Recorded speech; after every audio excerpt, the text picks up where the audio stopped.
Hi, welcome to Two Non-Doctors. I'm Liz Mealy. I'm Maria Shahada. We both re-got our haircut. We got our haircut and then we re-got our haircut. And we didn't talk about it. I was like, I got my haircut. And you're like, I got my haircut. On the same day. I went conservative short when I went short because it was such a big change for me. This is 4 months ago. So then as it was growing out, I kind of noticed I wanted it to be shorter than it had already been. But now I'm a little scared because she put some waves in it or whatever, but this is pretty much straight. And that's like the exact length. So I'm a little scared that when it Oh, I can't wait to see it when it's all curled up. I know it'll grow out in a couple of weeks, even if I'm not in love with it and I can clearly keep straightening it. But what I loved about my last haircut was that I almost exclusively wore it curly for the entire time because my curls looked good. They were easy to take care of. At this point in my life, I just want it to be easy and I want it to work out, as opposed to like when my hair was long and curly, it was like, if I had a good day, it was like everybody start taking pictures. Yeah. My hair is perfect. And it was clearly, the cliche, it was always perfect on a day I saw no one. Yeah. Then you've had short hair a fair amount. Is this the shortest your hair's ever been? No. In college, like when I was 20, I had really short, like Halle Berry hair. So it was like relaxed and short. And so no, it's not. I remember a guy was like, it was like it was like a guy I had a crush on. He was like, I liked it long. I always like imagining it splayed on my pillow, and it just made me feel like shit. First of all, go fuck yourself. Even though I know you had a crush on him, go fuck yourself. And then also heartbreaking. Yeah. But no, this isn't the shorts. And I actually kind of chickened out because I wanted like short round afro. I was kind of gonna go afro-y and just, I don't know, see what, just fuck it, like it'll grow. And then at the last minute, I was like, maybe this. And so I feel like I have the same haircut, just tiny bit shorter. Like I wanted something dramatic. Huh? I like it. I mean, it's one of those things that like, because you have more, your curls are thicker and like stay, you can kind of play with the shape a little more, as opposed to I have weak curls when it is curly, and it's like it might do what I want, and then eventually it's just like it just falls flat. I don't know. I like the shape that it is. Oh, thanks. Yeah. So I'm not unhappy with it. The first day I was unhappy with it. I mean, because like like the first day of a haircut, for some whatever reason, your hair is like dealing with it, and no, so like, it just looked crazy because the curls weren't curling; they were just sort of splayed and like, and I looked crazy.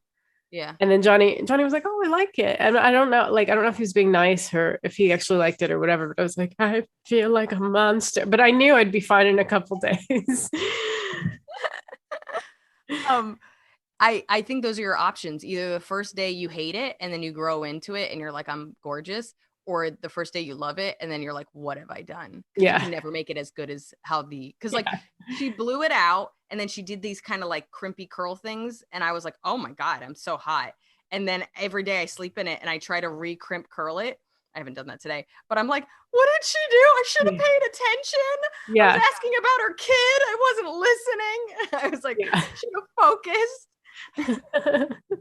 But yeah, I think we both look gorgeous. I'm sure you'll get 80 comments in the YouTube things like, Liz Mealy, I'm so in love with you. You're so beautiful.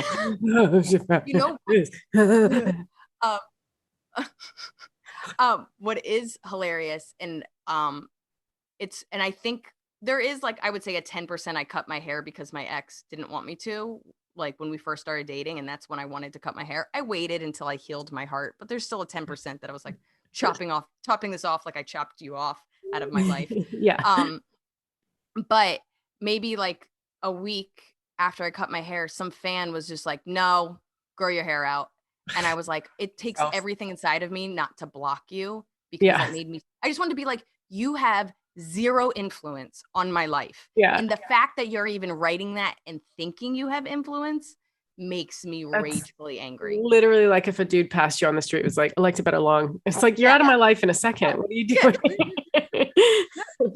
None of your opinions matter. There's so much of having a fan base, having people comment, just even social media. Think of people that don't really have a fan base. People are more accessible to you. Then there's strangers, and then there's a fan base. There's so much learning I've had to do that's helped me in general, but then also just in dealing with so many opinions being thrown at you, both good and bad, that I do sometimes feel like not a samurai. What's just Buddha on the mountaintop. Why can't I think of just somebody enlightened, I guess. Okay. Just an idiot. The fact that I don't know the word, but just like, because like I'll get it and I'll feel this ping of rage, and then I'll be like, it doesn't matter, Liz. And it just all goes away. And I'm like, oh, is that therapy? Is that just being inundated with stupid people's opinions? What is it that I can just hear somebody say something that really bothers me, and then immediately I go, these people don't matter. Oh yeah. Oh yeah. I read something yesterday that I was like it kept like creeping into my day, but I was like, could literally give a fuck, but it still crept in. So every once in a while I'd remember it and I'd be like, oh, wait, give a shit. Did I tell you I got attacked for like 24 hours on Twitter? No, why? So I posted a portion of a joke I'm working on about skincare, and it was basically, I tweeted it. So it's like I didn't take my makeup off for 15 years. Oh yeah. And it's the worst thing you can do for your skin. The only thing that changed is I read an article once that quoted Stevie Nicks, and she said, even when I did heroin, I still took my makeup off every night. And then I kind of shortened what my idea was, and I go, and now I do both. Yeah. Did really well on Twitter. Didn't really do that. I mean, did really well on Instagram. Didn't really do that well on Twitter. Nothing ever really does well on Twitter. Anyway, some Stevie Nicks fans, I don't know if they look up her name or something. I got harassed. I probably blocked over 100 people. I was getting inundated with mean messages. They were commenting on all my stuff. This unfunny bitch. This is why you shouldn't make fun of drugs. She never did heroin. Fucking delete this. Oh, you still haven't. Oh, you're blocking people. Oh, you coward bitch. Like, it was insane. Oh my God. All their emblems were like a Fleetwood Mac or Stevie Nicks. And they were like harassing me, like saying like my mom made a mistake. I shouldn't joke about drug use. And it's so funny because it reminds me of the Dina Hesham thing that kind of happened, because she, talked about a dead rapper, but it was a Venmo joke. It was a joke about Venmo, and it alluded to this rapper and the fans of that rapper, I mean, they doxed her mother, they harassed her, she had to get special protection. Clearly not that bad, but like, it was this thing that like, you're just like, you are harassing a no-name woman to protect a millionaire legend that doesn't even know this is happening. Like, do you not see how crazy that is? Yeah. And there were moments as they were being mean to me that I was like, oh, I'll say something. And I was like, no, they don't. There's no logic that can get into them. They are harassing me for what is so and what I've learned from other things going poorly is that when you go, oh, I'm a comedian, they do not care. They do not think it's an excuse. And it's not trying to be an excuse. It's context. Because that's why it's easier to not get away with jokes, but to entertain people in a comedy club, because the context is, this is silly, this is comedy. But when you put it on Twitter, people retweet it, it takes it away from your fan base and context, and then people read it as facts. And you're like, I'm making fun of how gross I am, right? And you know what? They did make me learn that she didn't do heroin. Like, clearly the quote was that even when she did drugs, she still took her makeup off. So I have changed it. I have updated, but I'm not deleting my tweet because of a no-name that is making a joke that, even if I was like, who cares? You just want to be like, you just want to scream at people. Like, this is the rock. This is where you're standing. This is what you care about. Oh my God. Yeah. It's insane. It's crazy. Yeah. So I blocked everybody, and they kept harassing me, but I knew it'd also blow over. And what are you going to do? I always think like, you can't, like, I even had a joke I was working on for a while. Like, you can't cancel a nobody.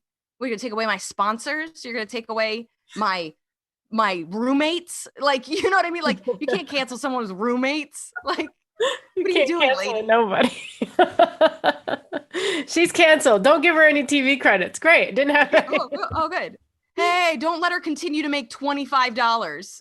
You make such a little money. Like, what are you going to take away? I can't believe Stevie Nicks fans are that mean. It feels like they would be like a nice fan base. I don't know if because I think because she's female that like. or that it was like very bohemian and stuff, but no. Yeah. Like, and I've noticed in general, like it depends on what you're making fun of, but like, yeah, I think drug addiction is terrible. I have tons of friends that were addicted to drugs, still addicted to drugs, alcoholics in NA, you know, in AA. Like I have every spectrum of it. And you're like, I just don't think anything is off limits. And your trauma and your issues doesn't mean nobody else can talk about it. That's insane. Yeah. That's literally insane. But I'm every couple of weeks I learn more about how awful it is to have a fan base. You guys are great. Thank you for listening to our podcast. Oh God. Yeah. Oh God. If this is what it is being a nobody with a little bit of a fan base, I can't even imagine what people with millions of fans go through. I'm surprised anybody says anything on Twitter.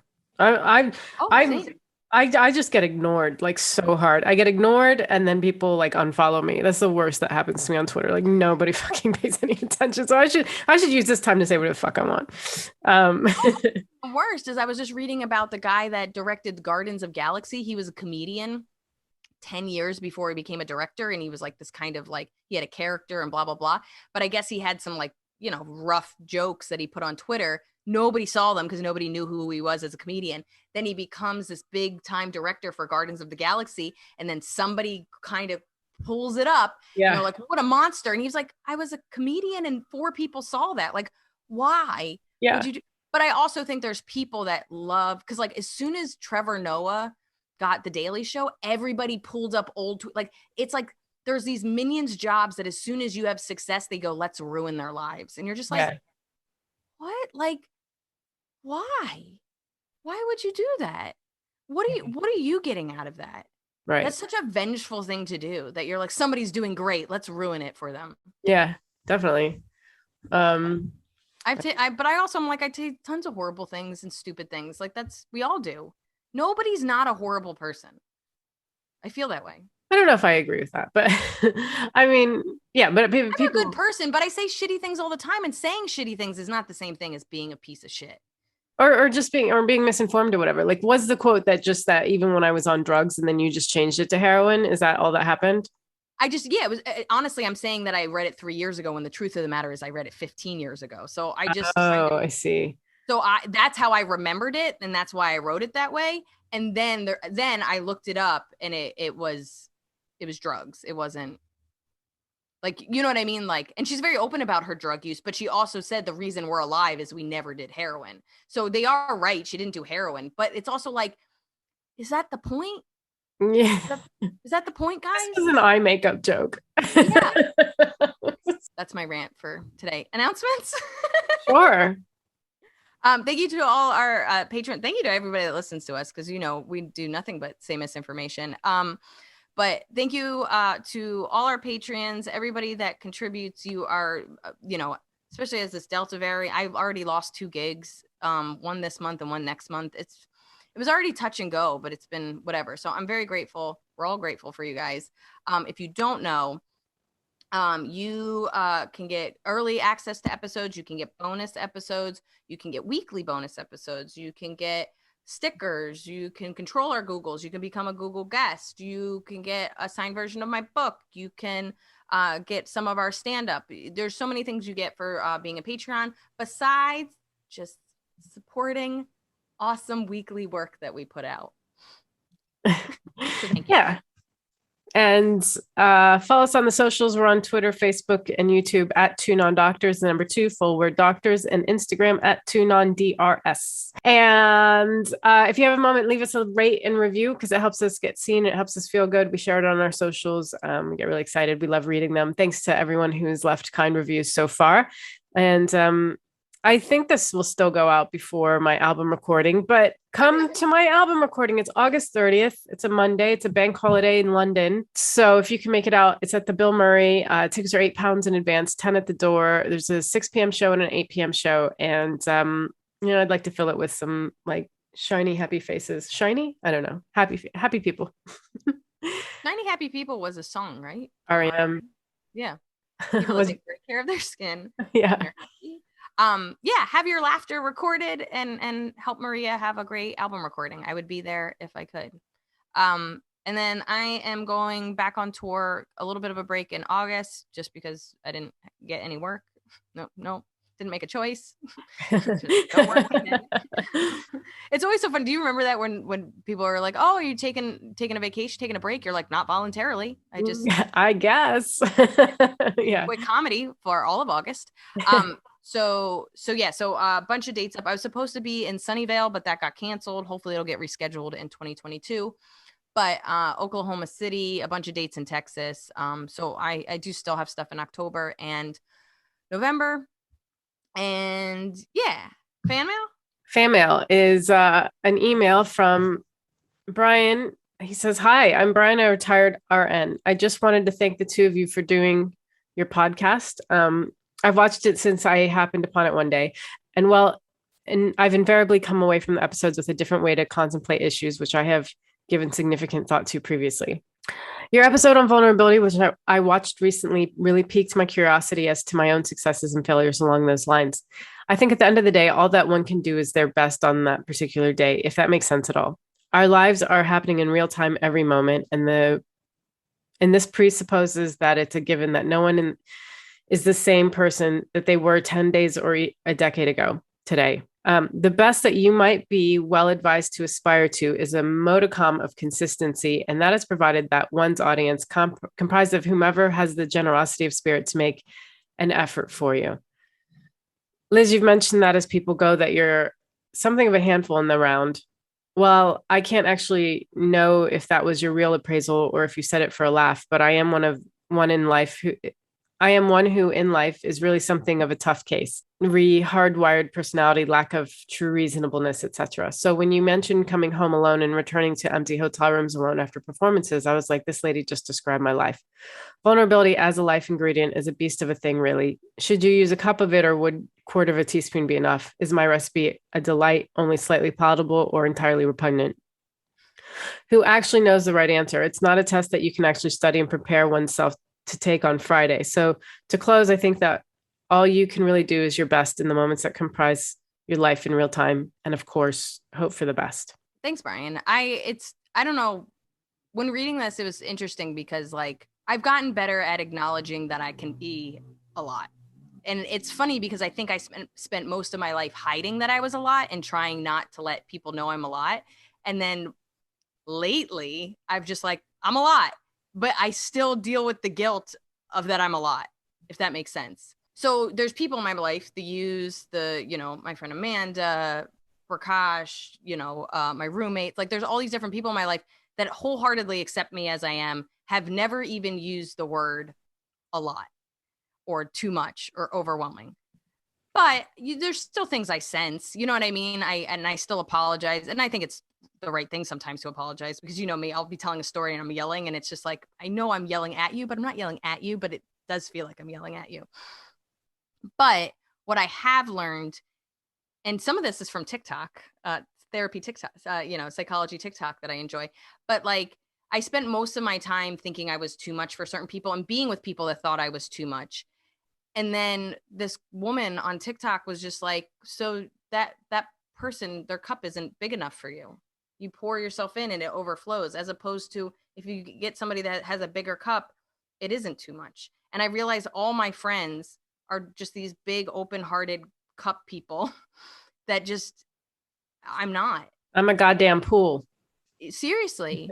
And you might have, and don't get me wrong, there's times where I could be wrong or I'm seeing something differently or I need to calm down. Like, it's not that you can't tell me to reshape how I'm thinking or what have you, but just in general, you've never made me feel like I'm broken or there's something wrong with me.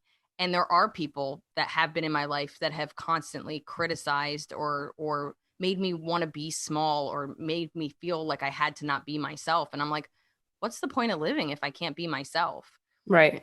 But that's where the balance is that you're going to be yourself and people are going to reject you. People are going to say you're too much or I don't like this or this isn't me. And you have to be like, that's not a depiction of who I am. This isn't the right person for me. I'm not saying you can't grow and there's definitely things that I need to be better about and I'm always working on. Like brevity. Yeah. You whore of a person. Sorry. But no, that'll never get better. But that, you make me laugh so hard. But all that being said, I know for a fact the people that are in my life accept me as I am. And it took me a while to stop trying to fit into other people's idea of what they want me to be and just find the people that accept me as I am, yet also encourage me to grow and get better. But yeah, I'm glad it always makes us feel special that because, you know, like we said, we just are starting conversations and we're giving people different perspectives. And it always makes us feel good that our podcast gives people something to think about. Yeah. Thanks, Brian. And retired RN. That's a retired nurse. That's right. Yeah. The medical field is listening. Yeah. Okay. Google's? Yeah. Can I go first? Mine's simple. Please do. Okay. My Google is, why are women always colder than men? I swear to God, you've Googled this before. No, this one, I'm sure I Googled something similar, but this was like, it was just like in proportion to men. Why is it that, like, cause like, I guess I follow a bunch of like feminist things on Instagram. And one of the things is that women are always cold. Women are always uncomfortable in offices because everything is set towards a man. So like we've talked about this before, like seatbelts and car safety is set up for a like 6 foot, 200-pound man. And that's why even us, like if we get in a car accident, we might really get hurt because the airbags and how close we are to everything's set up for the safety of men on almost everything. So the same thing with like offices and like every time I go into a hotel room, I'm like, why is it fucking freezing in here? It's always so fucking cold. Yeah. And I always put it to 75. And one of the things is when I had a boyfriend, I had to be like, is this okay? Like, but like, that's one of the things I like being alone in a hotel room where I'm like, fucking heat on. I don't care that it's hot outside. I hate being cold. I don't even use an air conditioner most of the day. I only put it on at night or if I'm like getting ready and I don't want to be sweating. So anyway, just proportionally, why are women colder than men? And it basically, or scientifically, women have a lower metabolic rate. So they tend to produce less heat than men do, which makes them feel colder. So basically, men typically have more muscle mass and generate more heat by using more calories to fuel the extra muscles. So they call them like walking space heaters. But studies have basically have said that men feel comfortable in a room at 72 and women feel comfortable in a room at 77. And I just know, like, my dad, the house, and it's like a kind of stereotype, like the house is always cold. Every father never turns on the heat or whatever. But like, it's always cold at my parents' house. I'm always wearing a jacket. I'm always wearing a sweatshirt, even in the summer. And then when my dad worked, he's a veterinarian. It's mostly women. Like all the other veterinarians are women. All the vet techs are women. The receptionists are women. My dad literally have like 4 men in the office, and all the women are wearing sweatshirts so that my dad is comfortable. And I get that he's the boss and blah, blah, blah. But it used to make me crazy. I was like, do you not see the problem that 97% of the office is wearing a sweatshirt so that you can wear short sleeves? Even the animals have sweatshirts on and they're like, dude, we got fur and we're cold. Cat, this is like, oh God, this 2 stars. It's too cold in here. But in general, it was always freezing at my dad's animal hospital. So it's just like, but what they did say is that it begins to even out with age. So in general, women going through menopause, but like clearly men lose muscle. So, less testosterone, less muscle. And then women, I don't know, something about menopause.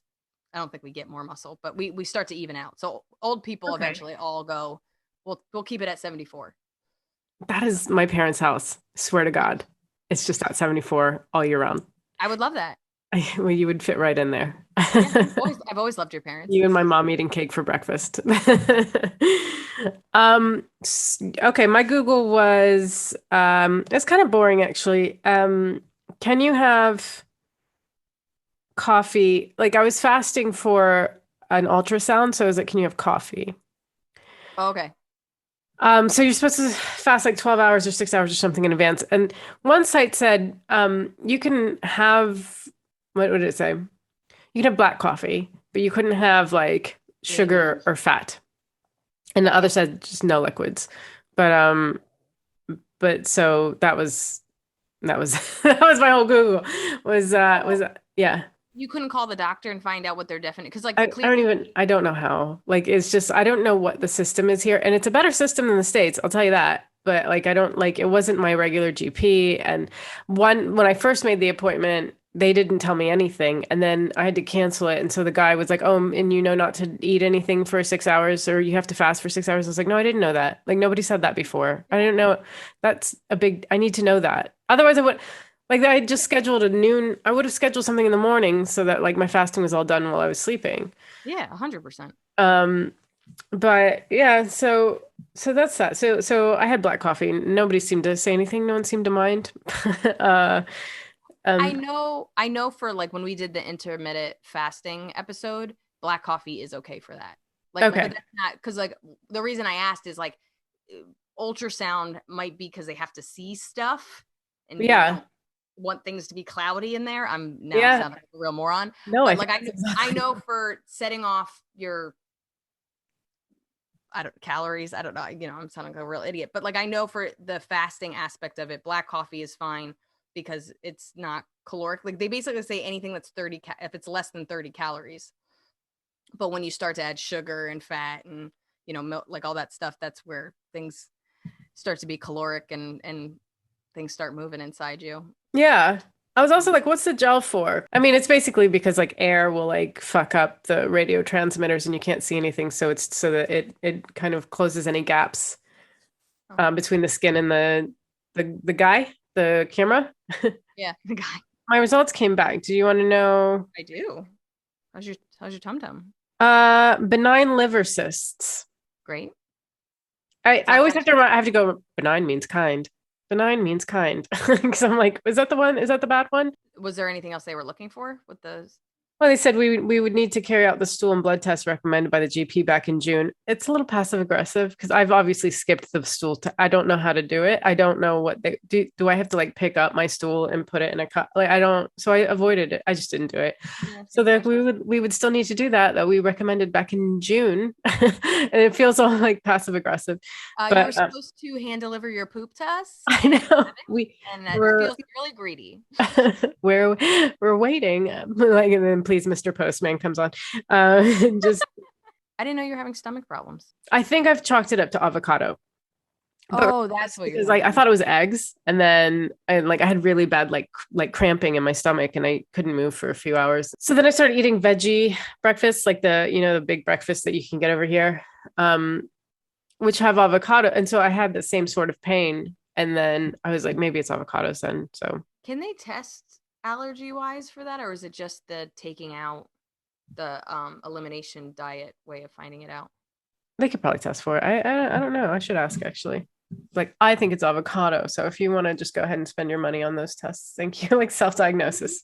You should though. It actually does help when you have like some kind of idea, because like by the time I went to the doctor, I was like, I think I have IBS. Or like I was like, it might be Crohn's, it might be I think it's something, and like it ended up being like IBS and I asked for the small intestinal bacteria overgrowth thing, and that's what it was, which I knew could be a combination. So there was like I did some self-diagnose and I asked for certain tests and I was correct in a lot of ways. So you can guide them. Sometimes you're wrong. I didn't have Crohn's, but you can kind of be like, I think it could be one of these things with the symptoms I know I'm having.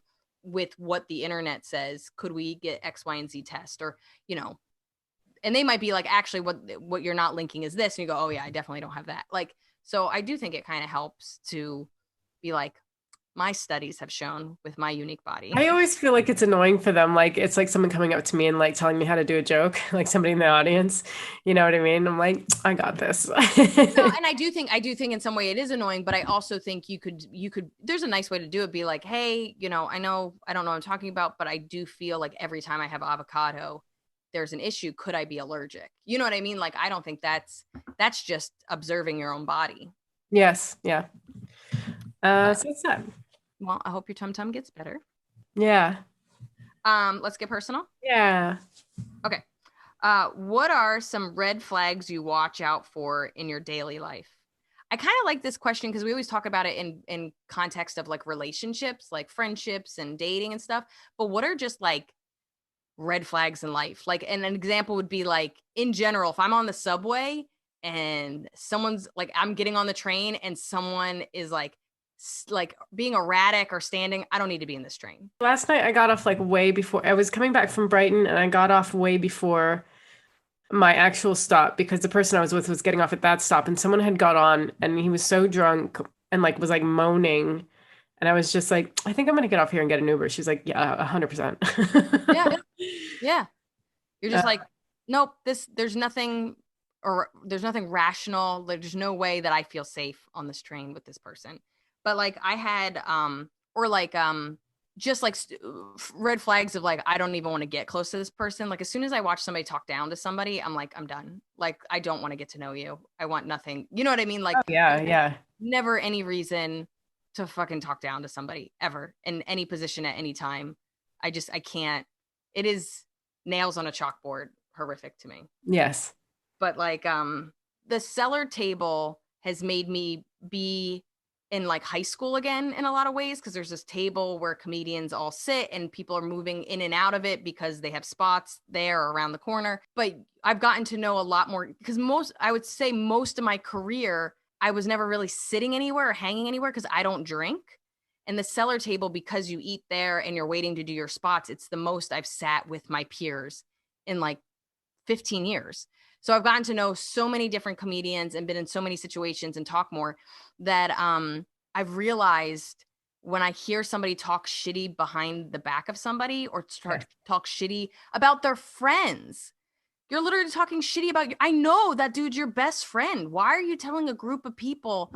But I immediately go, oh, I can't be open here. Yeah. I can't be open around this person. Can't trust this person. Yeah, exactly. Like immediately I'm like, oh no, I'm not. Like, it's one thing to be like, I'm concerned. Like, hey, has anybody else noticed? Da da da. But it's another thing to be like, fucking Jason, he did da da da. What an idiot. And you're like, hey man, you guys hang out every day. Why would you? I don't know Jason like you know Jason. Why would you say that? Kind of to that end, like people who constantly have issues with others, like disrespecting them. Yes. Like everyone's disrespecting you, or is your perspective a bit fucked? You know? Or do you have like crazy control issues? There was this booker in Jersey years ago, and he liked me. He never booked women. So it's always so weird as a woman when you're getting booked and they don't book other women that you're like, I feel somehow like special, but also this makes me angry. Like I'm not special. There's why, you know what I mean? Why do you only book 2 women? But he did. He booked me a lot. And at the time I really needed the money and I was grateful, but he was always saying this headliner dicked him over, this comic dicked him over. And then like it wasn't official. He just never booked me again. I got banned because he thought I lied to him, that he thought I dicked him over. And you're like, this is a guy that has so many control. But like I should have, and this is again was like over 10 years ago, but like it was such a red flag that he was always complaining and always had these stories about people fucking him over that I was like, I think everybody's fucking you over. It's a headspace. It's definitely like a perspective, and they're always looking out for it. And it's like, I didn't fuck you over, but I know that that's not going to stop you from believing it. Another red flag, like because I travel a lot and I don't always know what kind of neighborhood I'm in. Yeah. I pay a lot of attention to the way people walk in a neighborhood. Oh. Because if they walk with a bit harder of a personality, like it's a bit guarded, it's a bit don't fuck with me, then you're in a bad neighborhood. If people are strolling, if they're sauntering, if there's no hurriness, they're just kind of, they've got their bags, they're chilled, like they're not like, it's not like people are like looking around, but there's a sort of like I'm alert, I'm aware, don't fuck with me. That it's not actually being said, but is the body language is saying that, like that I look out for if I don't really kind of know the kind of neighborhood I'm in. Yeah, or I don't feel safe here. The same way that my body language changes from 2 p.m. to 11 p.m. Absolutely. 2 p.m. I'm looking at my phone. I'm not paying any attention. I'm getting hit by cars. 11 p.m. headphones are off. I'm alert. Keys are there. And then I'm just like, you can't fuck. Well, you can, but like I will fight. Yeah. I'm ready with my weapons. But there is something you see it like even in kids who I don't think they know why they're walking a certain way, but it's just a learned behavior they've picked up. Yeah. You see it. Have to be prepared. No, that's a really good point. Yeah, you start to just like realize, or like I've noticed that like you ever have a waitress and she looks scared, like she's gonna be like yelled at, and it's not even just the patrons. It's like there's a boss that thinks she's garbage. Like that she is like there's no way that nobody's sticking up for her. And so she's like in this, like she has to do everything perfect kind of thing. But like, I always think like, I don't want to eat at a place that the employees are scared. Yeah. Like this isn't a good environment for me, for the woman that's putting down my food is like fear energy is on my eggs, like, yeah. I don't like being in environments where like, and I wish you could tell business owners like, hey, I can tell that you're shitty to your staff. Like they all seem sad. Oh, can I just tell you, unrelated?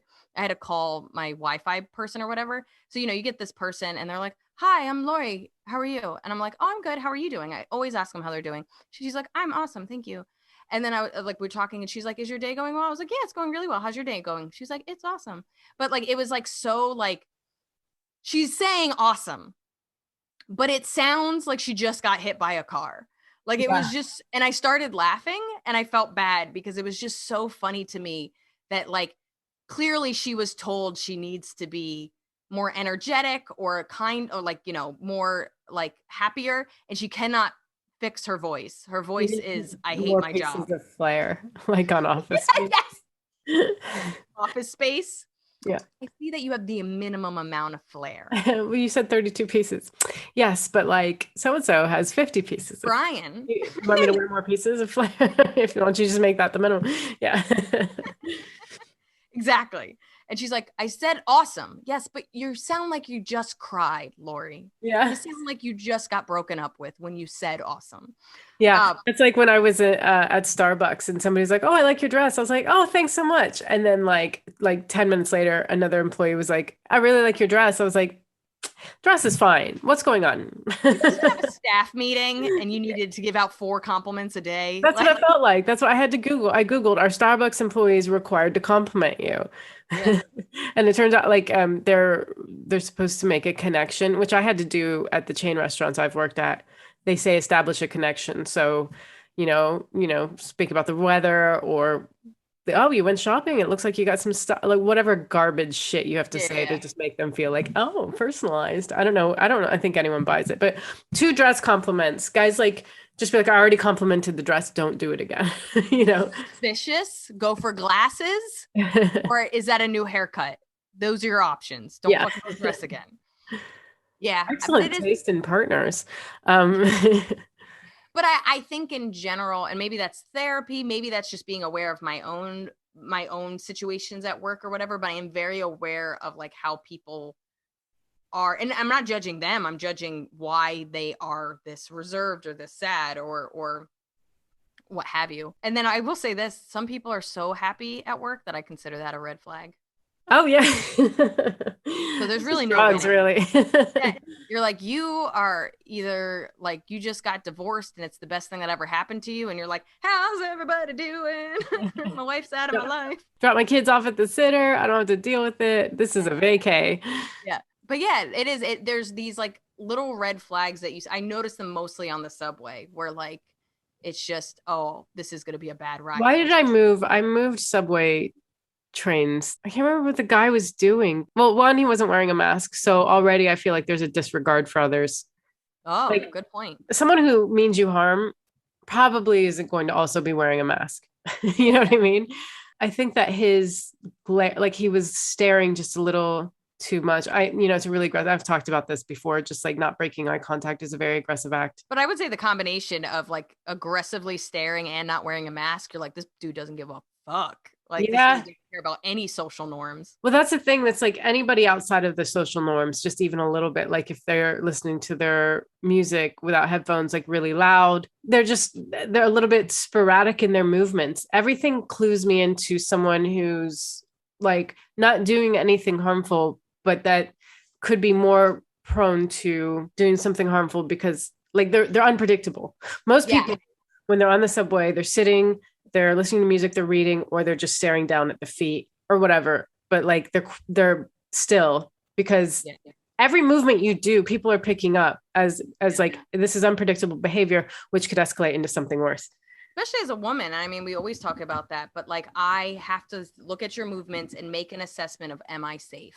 I am stuck on this train, especially late at night, especially when I'm by myself, that like, you know, you don't want to say people have to be a part of social norms to fit in, but you're like, if I feel unsafe, yes, I want you to be reading a book or fucking playing a game at your phone. Otherwise, I'm thinking this person could hurt me. And also I want to be playing a game on my phone or reading a book, but I can't, because now I have to make sure you're not going to murder me. Yeah, absolutely. All right. Want to get into our topic? Yeah. I'm kind of excited about this because it's like a word for me. It's like a white lady word that I've just like heard because I've done yoga and like it just is in the ether, but I don't like, so, okay. The topic is chakras. And I just have to start out by saying, and I told my friend I was going to say this, but when I stayed with my friend Danny in February, she would every day she'd be like, do you want to go for a walk? And we would go for this walk in our neighborhood. And then there's like this little like creek. We'd always say, she grew up in Tennessee, so she's a creek. I would always make fun of her. She's like, Ugh, I hate creek. And I was like, nope, that's not. That's you're not wrong. You're wrong. Try it again. But we'd go to this like kind of creek. She would take off her shoes and she would stand in the water. She would usually get me like, she'd be like, look, I found a little crab. Look, I found, like, she would always give me little things to look at. But for the most part, she's like, I have to align my chakras. And she's like kind of joking about it. But then also I'd be like, do you want to align your chakras today? She's like, yeah, my chakras are very unaligned, so we have to align my chakras. But her whole thing was about her body touching nature. So she would get in the water and her bare feet are touching ground. And I have learned more, like I actually, like as much as we were silly about it and whatever, I do absolutely feel like, as somebody that lives in a city, and we just did an episode on not really liking camping, I do think being around nature, touching the ground, like there is something about a connection to trees and nature and whatever is good for your energy and good for your body. So let's talk about what chakras are. So they're like, it's like the life force thing. So it's like with Eastern medicine, they talk a lot about, it's like more about the mind body connection. Like chi is like the life force. And so it's just like these kind of, it's almost like chakra means wheel in Sanskrit, but it's almost like these like areas in which your chi gathers in a wheel. And when they're in balance, everything is like physically you're doing well, mentally you're doing well. And when they're out of balance, each chakra corresponds to a different part of your body. So depending on what's physically ailing you or mentally ailing you is what might be out of balance with your chakras. And there's side effects. It could be headaches. It could be, liver disease. It could be, feeling uneasy. Like, so it's basically, because it stemmed from India or originated in India. And it's basically just energy. This might not be the right way of saying it, but the energetic reason why you feel the way you feel, as opposed to Western medicine is saying, oh, well, you have headaches. So here's some medicine, and I don't know why you have headaches.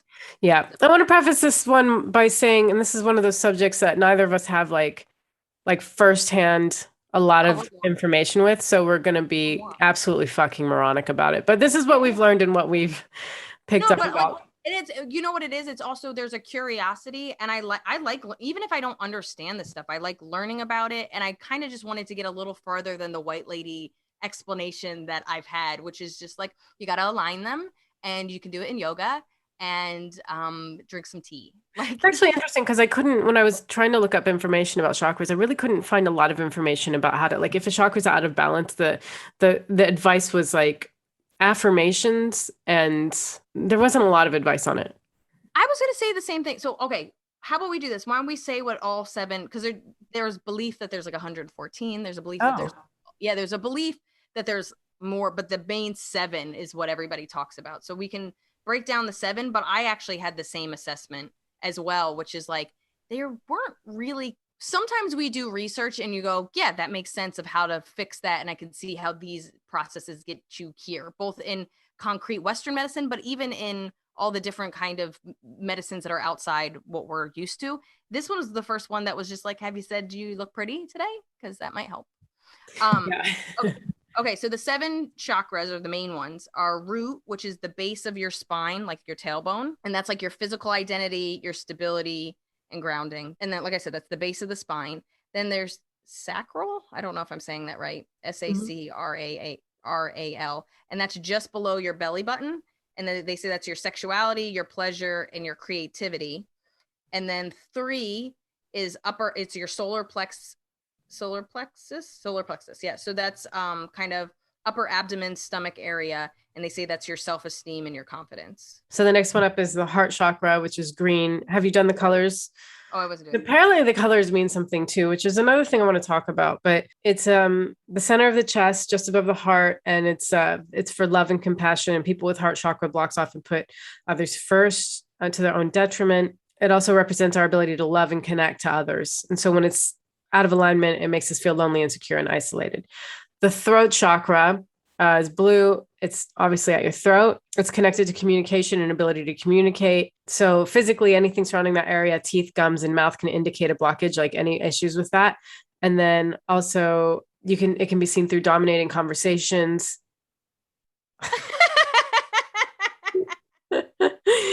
For those of you listening, I made a look at Liz, and Liz made a look for herself. So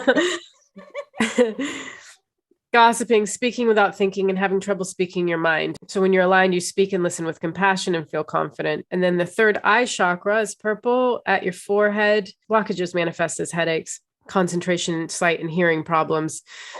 People who have trouble listening to reality, or who seem to know it all, or who are not in touch with their intuition, may also have a block.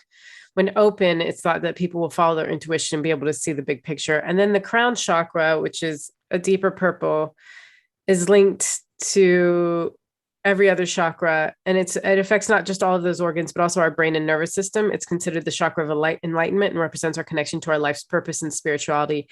And if it's blocked, you seem narrow-minded, skeptical, or stubborn. And when it's open, it keeps all the other chakras open, and it keeps a person in bliss and enlightenment. They're all colors. And so some websites that were like, if you want to balance your chakras, like eat foods that correlate with the color of the chakra. But then I looked at the charts of the chakras, and the colors are just Roy G. Biv from bottom to top. So it's red, orange, yellow, blue, indigo, violet. And I was like, I doubt back in ancient India, they thought Roy G. Like, I don't know, maybe they did see the color of rainbows and correlate it with, it seems like it doesn't matter. So like, I'm not going to eat green to deal with my, like, whatever the green chakra is. Do you know what I mean? I'm not going to eat greens that seems stupid to me. I don't know if you ever had like a therapist or like a psychology book kind of tell you like there's some stuff you can't deal with logically. Like there's some stuff that like you're trying to solve it logically when it's not a logic. It has to be felt, or it has to be, I don't know, you're unconscious. I'm not describing it very well, but like, there's a little bit of this that I feel as somebody that is very logical and very pragmatic. I struggle with this kind of stuff because in my mind, like, you know, if I have back pain, I think it's back pain. I'm getting better at being like, clearly there's emotions in the mind body connection. And I absolutely believe that. But there is like a hard part about, oh, the heart is love and compassion. How convenient. Like, you know what I mean? The throat is communication. Why is it always that simple? Does that make sense? Like I almost find it a little, I don't want to say childish, but a little like A to B simplicity of you have communication problems and your chakra is in your throat. Yeah. So you have communication problems. And so that's why you have tonsillitis. Yes. In some ways I get it. In some ways I believe it. In some ways I understand that. I've noticed in my own life, a good example is with back pain or is with headaches, that a lot of time I will have physical pain that's slowing me down in certain areas because I'm not listening to my body, or I'm not listening to even my heart saying, you don't really enjoy this, or this isn't really what you want. Like a physical manifestation happens because you mentally are trying to push your thoughts and true desires away. I absolutely believe that. I just sometimes feel a little disconnected when it's like throat problems means communication, heart problems means love. When you're like, well, my back problem, you know, because they even say base of the spine, tailbone, physical identity, stability, grounding. Like it's basically I'm having trouble with my identity, and that's why I have back problems. Is that maybe? Didn't you actually have back problems that was related to stress? Absolutely. And I do, but like that was just a yeah. I mean, like I said, I feel somewhat connected to this, but I think I still have a disconnection in this, the through line. Same Yeah, thing with it does feel a tapping. little on the nose, you know. I mean, and isn't that what we felt with the tapping? Like it was a little bit of that, like, I don't know, that A to B scenario just kind of takes away from it for some reason for me. I don't know. I know what you mean, and I don't know why, but I totally know what you mean. It's just like it's interesting, you know, because in yoga there's a pose called Camel Pose. It's really hard, and I used to have a hard time doing it, but like basically you're sitting on your knees and then you stand up, then you lean back, you go all the way back. You're like doing a back bend, but like while you're on your knees. Yeah, it's really And hard. it's a heart opening one and a throat opening one. And I've had yoga teachers say like if you have an issue doing it, it's because you feel like a sort of block or there's some ill alignment going on with like your relationship with others, or you're not saying everything you need to be saying. And so I always felt like I had issues with that. But then when I started being able to do it, I was like, I must have just figured that out. Like because I'm like so good at it now. I'm like, I'm so fucking open. But I don't not believe it. There's a part of me that really believes it, but I know what you mean. You kind of hit the nail on the head where I think my problem is. You actually explained it almost perfectly. There are these yoga namaste people that have mastered this, have mastered the language of this, the essence of it, yoga, anything that's associated with it. They have mantras, they do all these kind of little essential oils is on this list of things they've done it all, but you're like, you feel like you've just created a namaste wall as opposed to like you just built a different wall. So, and I'm not saying they've done it right and therefore this is garbage. I'm just saying there are people that use this as a way of seemingly transferring, growing and connecting with themselves and others when really it's just another wall. It's just a different blockage. But they can fucking touch their feet to their crown. You know what I mean? Like their head. Yeah. And I think I've had yoga people, you know, people that are into yoga and people that are into Eastern medicine or Indian culture, or even not really my Indian friends, if I'm being honest. They have never made me feel this way. It's really white ladies have made me feel like by mastering this, you will have opened yourself up to emotional growth while watching them just not be emotionally grown. They just mastered the language and essence of this culture. I think that's where my disconnect comes from, because I've seen people on the outside seem very open and know fully that they're not. Just a question. If an older Indian lady was like, if you can do this pose, then you will have an easier time connecting with others. Would you be more inclined to believe it than some like yoga teacher who did a teacher training at some LA school? Not essentially, because my dad did a bunch of Eastern medicine stuff, and my dad said something and it kind of pissed me off, where he's just like, I only learned from, you know, Chinese people or Asian people because they know it better. And I was like, how do you know? They could have just gone to school and have no connection to their culture either. Like my wall for white ladies saying it is because I've seen so many of them do it wrong. But also I got acupuncture from some white dude and he was awesome. And he was the one that made me feel the most connected to Eastern culture because of how he's explaining it, where I would talk about these walls. And he goes, yeah, I really understand that. I struggled with it this way. This is where I still struggle. There was an honesty to him. And even though he was explaining things I didn't completely understand, and he also brought up chakras and stuff like that, his openness felt different than some of these kind of yoga teachers. And I think there's a lack of honesty that I'm pushing up against. Because it's not like you're saying there's nothing to this like ancient way of looking at medicine and or you know health. It's just that you're saying just the way it's been paraphrased and redefined and over the years. And like suddenly you're reading it on like myguru.com 10 best ways to align your chakras, and like it's all just sort of lost its meaning. The same way that like I've been using the phrase karma since I was a kid, and everybody misuses it. It's got this like American misused way of speaking where you think karma is this tit for tat and you're making bad karma because you fucking stole that parking spot from somebody. Things get watered down and misused and misconstrued that they don't ever have the same meaning. And I'm sure even the way we're talking about this is watered down because, you know, I Googled it. Like, you know, at the end of the day, I didn't take a class. I've learned about it through the internet, through pieces, through friends, through, you know, people that have learned about Indian culture, you know, being in yoga class. It's a mishmash of everything. And there are things I like about it, but it's so hard as it is right now to connect to it and not feel like someone just uses this as an identity, as opposed to a real way to feel grounded and connected to your body. But back to what you said earlier, everything it says on how to clear your chakras also feels watered down and garbage. Like it says mantras, tapping, chakra meditation, yoga, essential oils, nutrition, go into nature, take deep breaths. And I bet you digging deep in, a couple of those things absolutely in general, connected to this or not, have value. But it just feels like, what do I put some essential oils on my wrist and my chakras are aligned? Maybe though. I mean, I do feel like yoga does help with that. And I think that deep breathing, getting fresh air, and maybe essential oils and stuff. I do think there's something to that. I don't know if affirmations, like I don't really buy into affirmations, like unblocking my chakras. No, and I absolutely, we've fought with me with meditation, but I do believe meditation has so much value. I've done yoga and I like yoga, but like I wish, and again, this is where logic brain is my problem. How does going into nature, again, I think it makes sense, but how is going into nature aligning your chakras? How?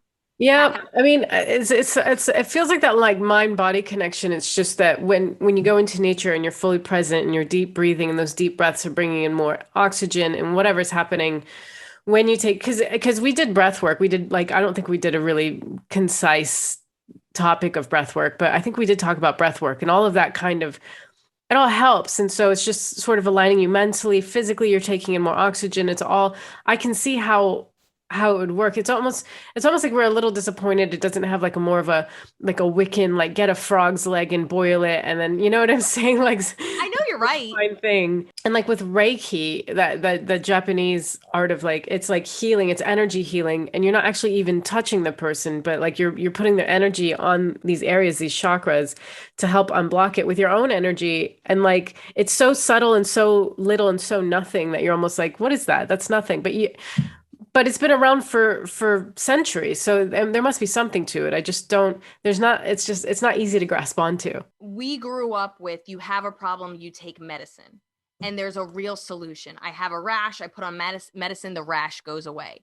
It's a do something physical or ingest something, and then the physical symptoms disappear. So I do actually think how we were raised and the medicine that we have has almost cut us off from even being able to take in different ways of healing. Yeah. Because the truth of the matter is, I know for a fact when I sit and breathe or when I do meditate or even maybe not mantras, but when I've made a list of what I'm grateful for and I've changed my perspective, I feel better. Yeah. Even the same way that we know, and myself included, people that have not gone to therapy are like, no, how's telling your problems going to be helpful? I'm not telling, like, this is and I know I wouldn't even be here today, let alone be happy, nice to myself, in a good place. Everything that is positive in my life right now is attributed to therapy. I'm impressed because I had no idea even about the Stevie Nicks thing. That's how well you dealt with it. You didn't even reach out to be like, oh my God, I'm getting so trolled right now. You're just like, okay. I blocked. That's where my mind is that as somebody that was anti-therapy, that is like, I wouldn't be where I am and I wouldn't be happy and I wouldn't be a good friend. There's so many things that are good about my life that wouldn't be here because of therapy. I try to put that part of me that was like the unknown to the known has been such a hard shift, but has been a life-changing shift. So the same thing with Eastern medicine, chakras, even like vitamins and stuff like that, like things that are so not talked.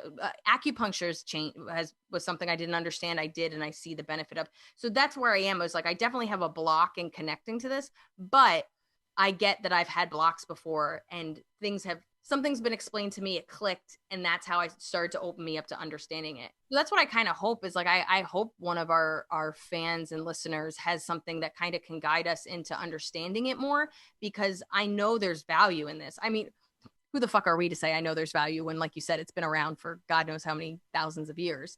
Yeah. But I feel like my blockage in connecting to this is how we were raised. Yeah, well, if anybody has any insight about chakras, I would love to hear that. You can write to us. We have an email address. What's our email address? I'll say it. Yeah. You can write to us at 2nondoctors@gmail.com. That's the number 2 full word doctors@gmail.com. And thanks for listening. We'll see you next week. Bye. Bye.